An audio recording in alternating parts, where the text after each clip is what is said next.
समय और धन संपत्ति का भंडारीपन सिखाइए।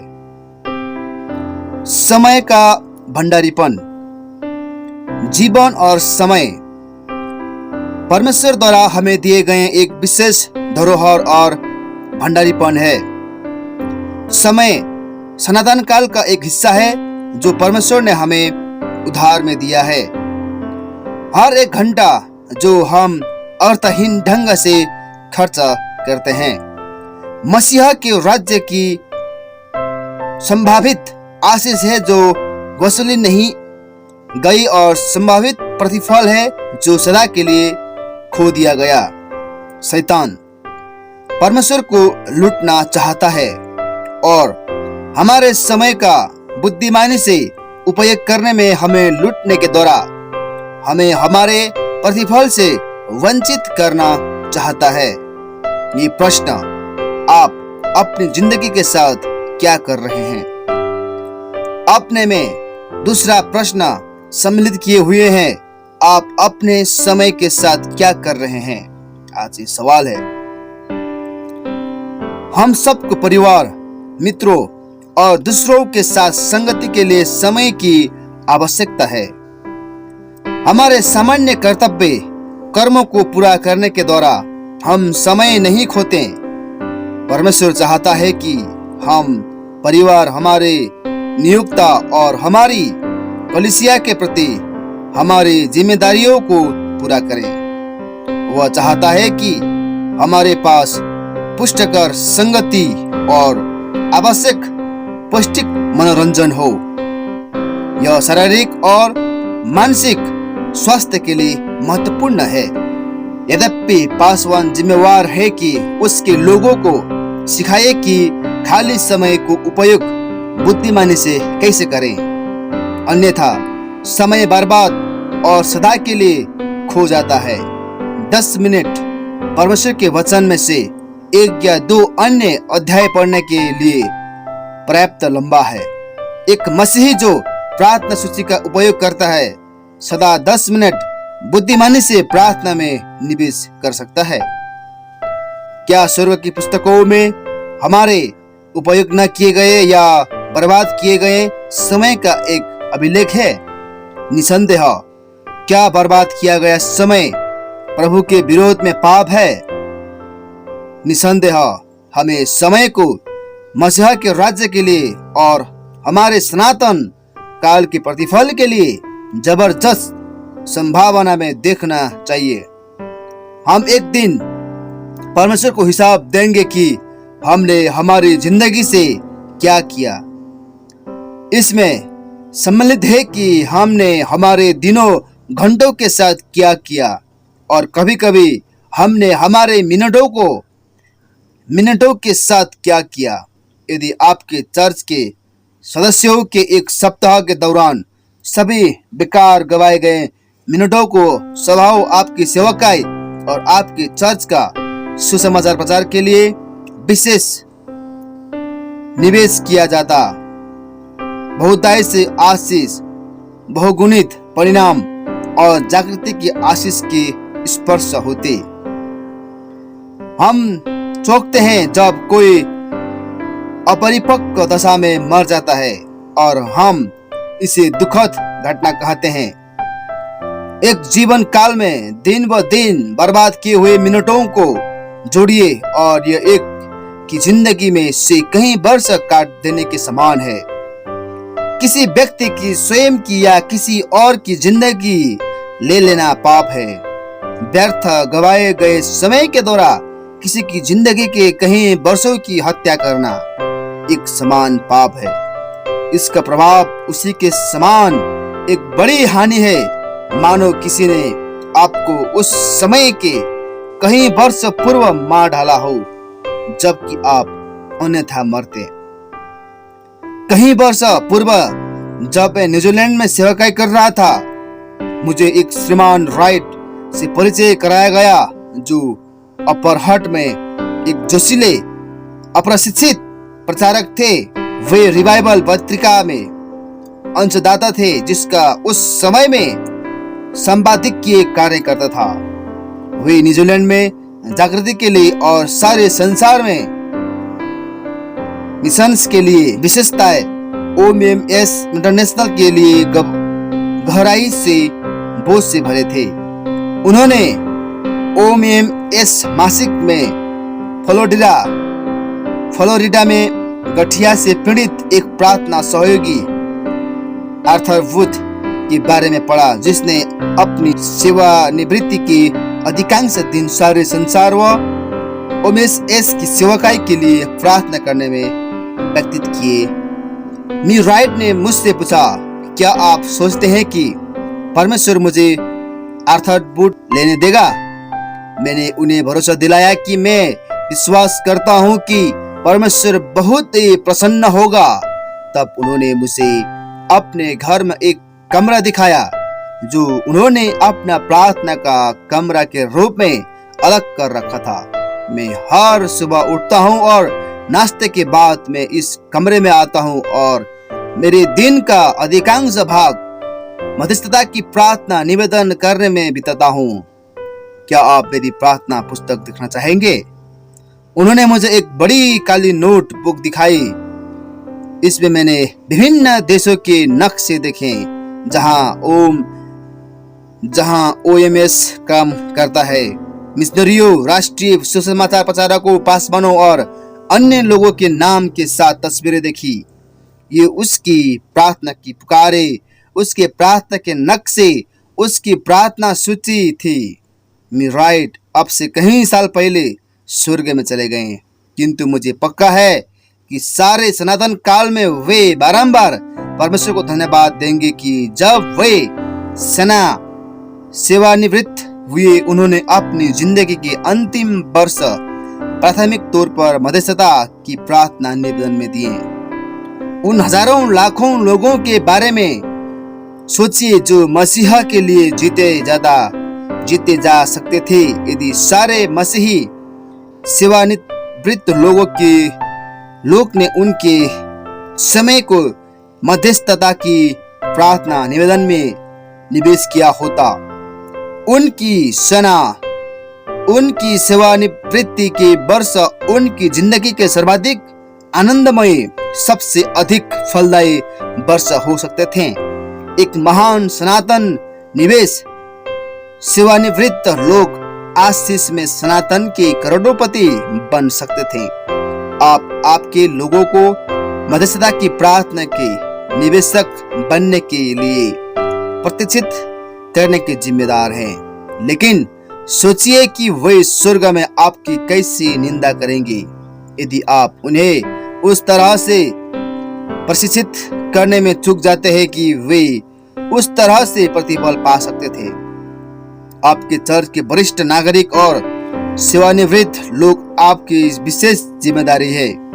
क्या आपने उन्हें सिखाया कि अधिकतम आशीष और अधिकतम प्रतिफल के लिए उनके समय का कैसे निवेश करें? उनका सेवानिवृत्ति समय उनका नहीं है कि जैसा भी वो चुनते थे अवभाव पे करे। यह परमेश्वर से एक विशेष धरोहर है। दर्जनों तरह से परमेश्वर उनके समय के भागों को बीमारों, बूढ़ों से पास जाने, चर्च से संबंधित कामों में सहायता करने, सुसमाचारीय भेंट करने में सहायता करने, बच्चों के साथ विशेष काम करने में उपयोग कर सकता है।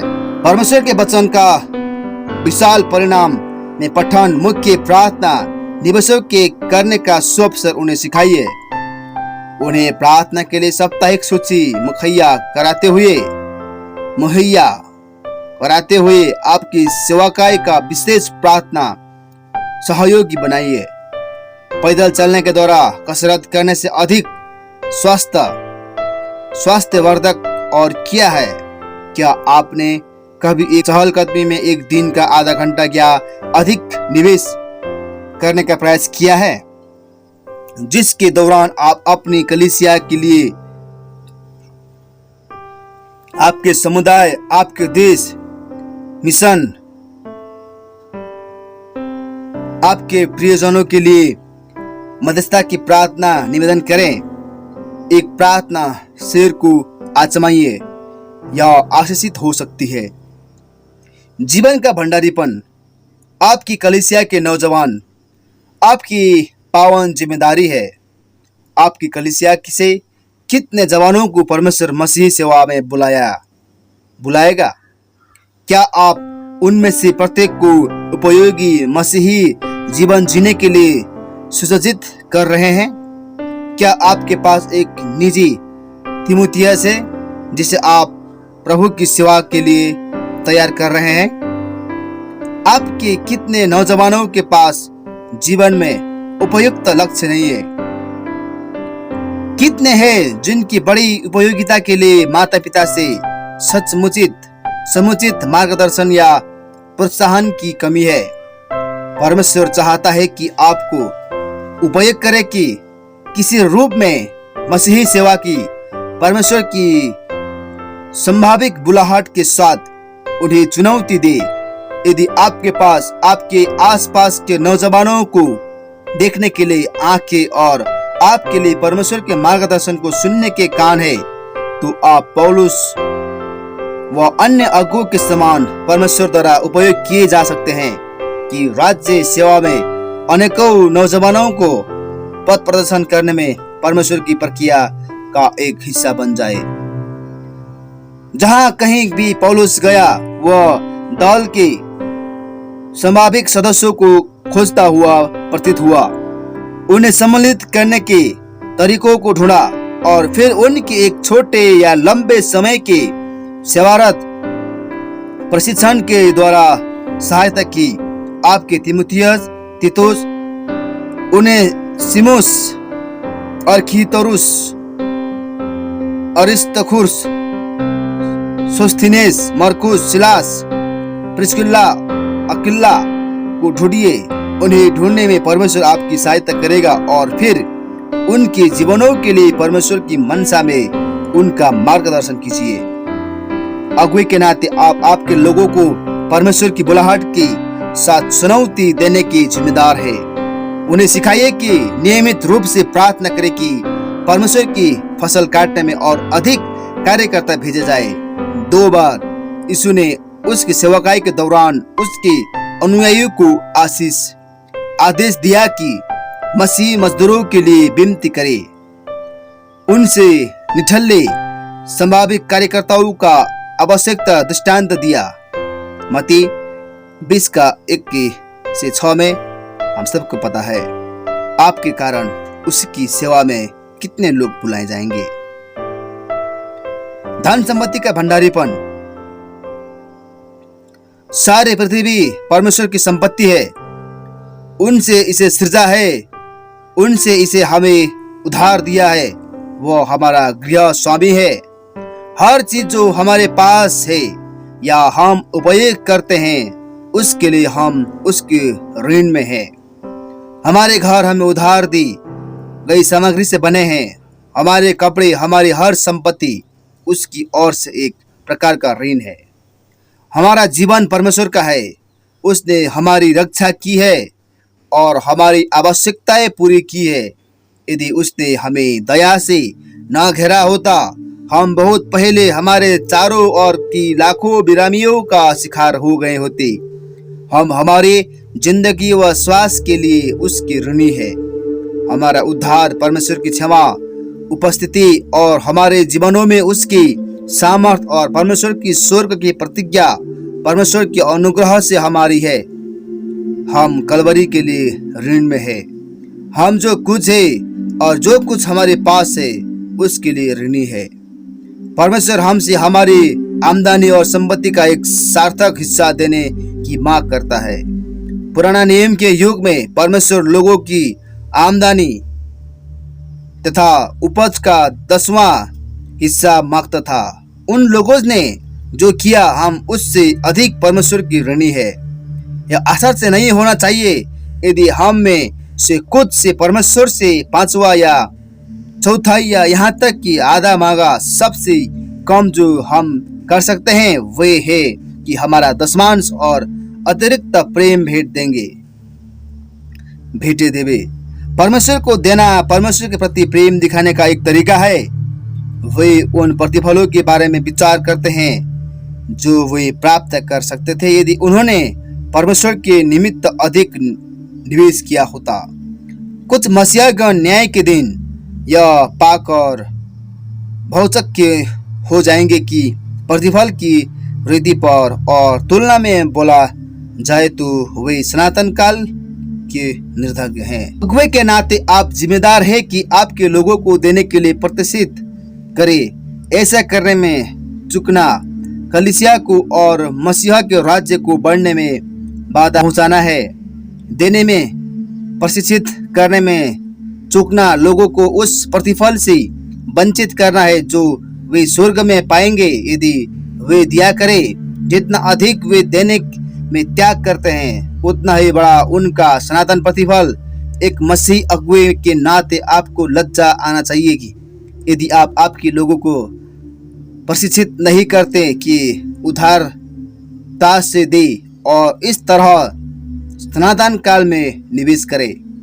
यदि एक व्यक्ति बेरोजगार है और कुछ भी उत्पन्न नहीं कर रहा है, उन्हें प्रतिष्ठित कीजिए कि पैसों के स्थान पर अपने समय का एक अधिक बड़ा भाग दे। वह चर्च के भवनों को साफ रखने में सहायता कर सकता है, वह पासवान की निजी काम कर सकता है, वह सुसमाचार साहित्य बांट सकता है, बीमारों या बूढ़ों के लिए पवित्र शास्त्र पढ़ सकता है, गवाही देता हुआ घर घर जा सकता है या मनोरंजन के साथ स्थानों पर मॉल्स या बाजार में या जहां कहीं भी लोग एकत्रित होते हैं गवाही दे सकता है। वह एक प्रार्थना सूची बना सकता है और दिन के कई घंटों मदरसा की प्रार्थना में दे सकता है। चर्च के प्रत्येक सदस्य के लिए प्रतिदिन प्रार्थना करने में वह पासवर्ड की सहायता कर सकता है। वह बीमारों के पास जा सकता है और प्रार्थना कर सकता है। वह उद्धार पाए हुओं को और उद्धार न पाए हुओं को भी सहायता व्यवहारिक तरीकों से कर सकता है जो उसकी मसीही प्रेम को प्रदर्शित करेगा और वह दूसरों के लिए एक आशीष का कारण होगा। वह अपने बेरोजगारी के समय को एक सनातन निवेश बना सकता है। कोई ये न कहे कि वह कुछ भी नहीं दे सकता जैसा वह योग्य है। यदि वह देता है, आने वाले युगों में मसीह उसे बहुत बड़ा प्रतिफल देगा। एक अगुवे के नाते आप जिम्मेदार है कि प्रत्येक विश्वासी को जीवन, समय, पैसे, धन, संपत्ति, ताकत के भंडारीपन को और सनातन काल के लिए निवेश करने का सर्वोत्तम तरीका सिखाइए। कोई भी व्यक्ति एक विश्वास योग्य चरवा नहीं है यदि वह उसके लोगों को स्वर्ग के प्रतिफलों से वंचित रखता है, क्योंकि उसने उन्हें धन, संपत्ति, समय और स्वयं को देना नहीं सिखाया। आमीन। इस वचन से सभी को आशीष मिलने पाए और फिर हम लोग मिलेंगे दूसरा वचन के साथ में। तब तक के लिए प्रभु सबको संभाले रखे। जय मसीह।